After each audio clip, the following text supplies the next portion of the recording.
Good morning বন্ধুরা, সবাই কেমন আছো? আশা করি সবাই খুব ভালো আছো। সুস্মিতা নটেস ফ্যামিলিতে তোমাদেরকে সবাইকে স্বাগত। আমরা খুব একটা ভালো নেই।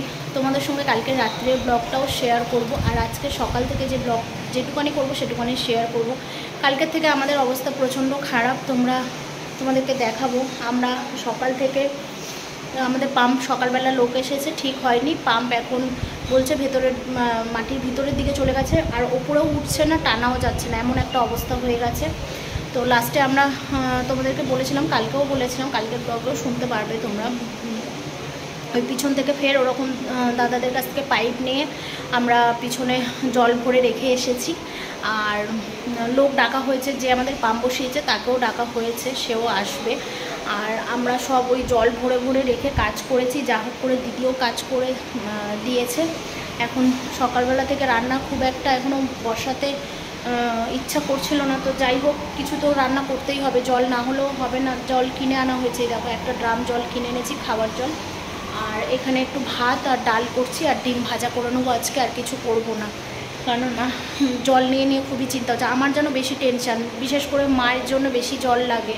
মা যদি এখন কিছু একটা বাথরুম পটি করে ফেলে, তখন একটা বুঝতেই পারছো কীরকম অবস্থা, একটা বাড়িতে পেশেন্ট থাকলে যা হয় আর কি। তো আমরা সকালবেলা সবাই স্নান করে নিয়েছি, মা শুধু বাকি আছে, যা জল আছে হয়ে যাবে। নিচেও জল ভরে রেখেছি, আবার একবার দুপুরবেলা ভরে নেব। তো চলো ব্লগটা দেখতে থাকো।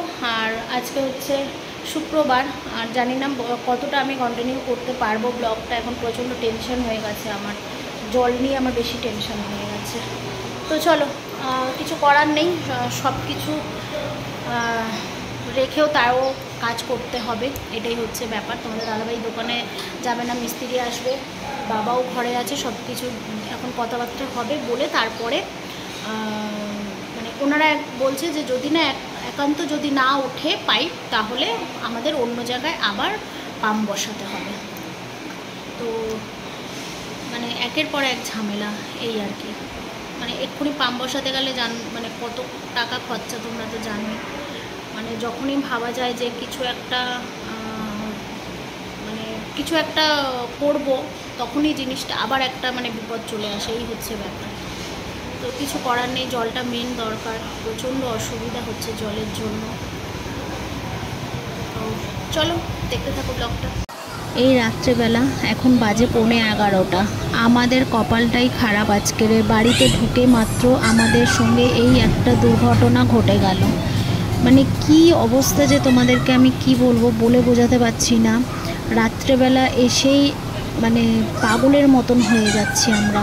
তো দেখেই বুঝতে পারছো, আমরা নিচ থেকে নয় জল আনছি, আমরা হচ্ছে আমাদের রাস্তার ওপারে একটা দিদিদের বাড়ি আছে, সেখান থেকে জল আনছি। ওনারা রীতিমতন শুয়ে পড়েছিল, আমি ফোন করব না অনেকক্ষণ ধরে ভাবছি, তারপরে ভাবলাম যে না, কিছু করার নেই, একটুও জল নেই ঘরে, না ফোন করলে হবে না। তো ফোন করলাম, দাদা বলল যে না তোমরা আসো, আমি জেগে আছি। যেহেতু দিদি বেরোয় সকালবেলা ভোরবেলা, আমি ওই কারণে ফোনটা আরও করতে চাইছিলাম না। তো তোমাদের দাদা ভাইয়ের অবস্থা দেখো, ভাবতে পারছো 2-3 তলায় ওপরে জল তোলা কতটা কষ্টকরের ব্যাপার। তো কিছু করার নেই, আমাদের বলে না কপাল খারাপ হলে যা হয় আর কি। তো কালকে সকালবেলা এখন দেখা যায় এসে আমরা দেখি না 11টার সময়, তো তখন বাজে 11:15, এখন 11:30 বাজে। তো পাম্প খারাপ হয়ে গেছে, আর তোমাদের দাদা ভাইয়ের অবস্থা দেখো, ঘামে ঘাম হয়ে গেছে অবস্থা দেখো। কিছু করার নেই, আমাদের এরকম অবস্থা আগে ছিল 5 থেকে 6 বছর আগে, আরও বেশি, 10 বছর 11 বছর আগে। সত্যি কথা, তখন আমাদের জলের খুবই সমস্যা দেখলে। তখন অবশ্য আমাদের ঘরটা হয়নি, তখন আমাদের পিছন দিকে অ্যালবেস্টারের ঘর ছিল, তখন জল জিনিসটা সব কিছু গুছিয়ে নিয়েছি, তোমাদেরকে তো আগেই বললাম ব্লগের শুরুতে। আর এখন রান্না করেছি, যে ওই যে তোমাদেরকে বললাম ডাল আর আলু ভাতে ডিম ভাজা এরম খাবো।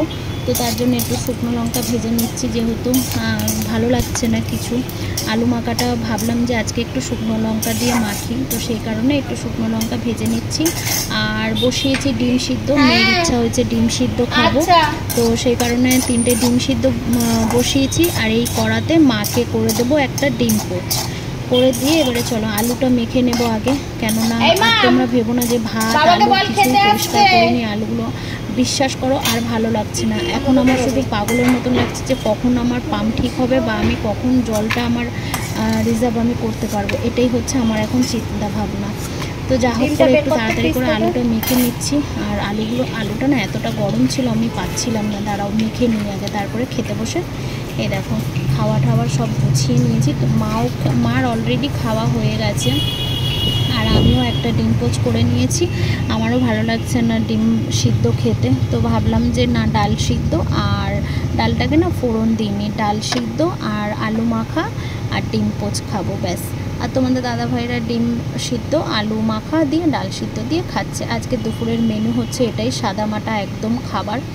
তো রোজ দিন তোমাদের সঙ্গে ভালো মন্দ শেয়ার করি খাবার, আর আজকের একদম সিদ্ধ ভাত। তো চলো এখন খাওয়া দাওয়া করে আবার লেগে গেছি জল তুলতে। আজকে সারাটা দিন শুধু জল তুলেই আমার জীবনটা শেষ হয়ে গেল, আমার, তোমাদের দাদাভাইয়ের, আমাদের বাড়ির সবার।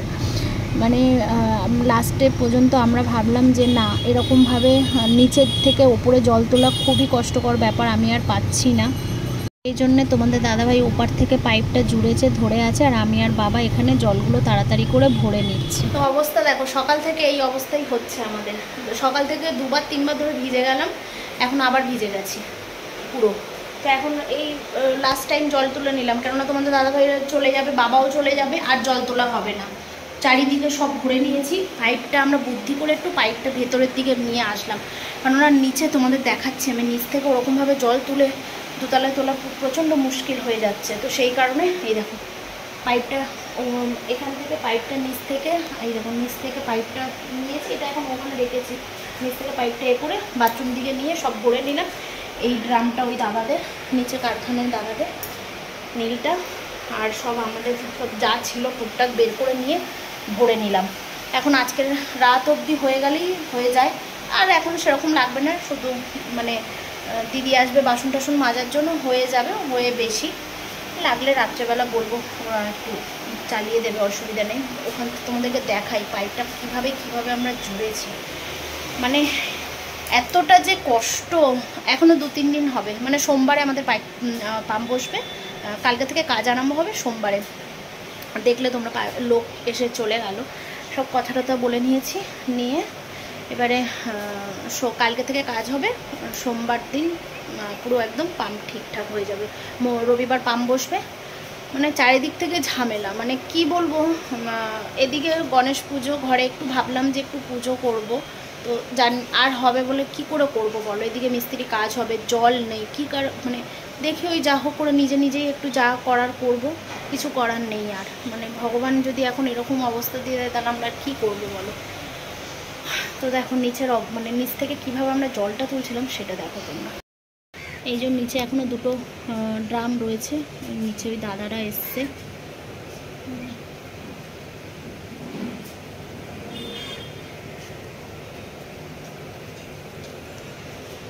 জানি না ওটা কে এসছে, ওই যে কারখানা থেকে জল নেওয়া হচ্ছে। এই দেখো পাইপ, আগেও জানো তো আমাদের যখন এইখানটাতেই আমাদের ঘর ছিল, এই জায়গাটাই ফাঁকা জায়গাটায় আমাদের ঘর ছিল, তখন এখান থেকেই আমরা পাইপটা নিয়ে জল নিতাম আগে। আর এখনও সেই সেম জিনিস আমাদের, আবার এত বছর পর ঘুরে ফিরে। তো এই যে পাইপ টেনেছি, আর এই যে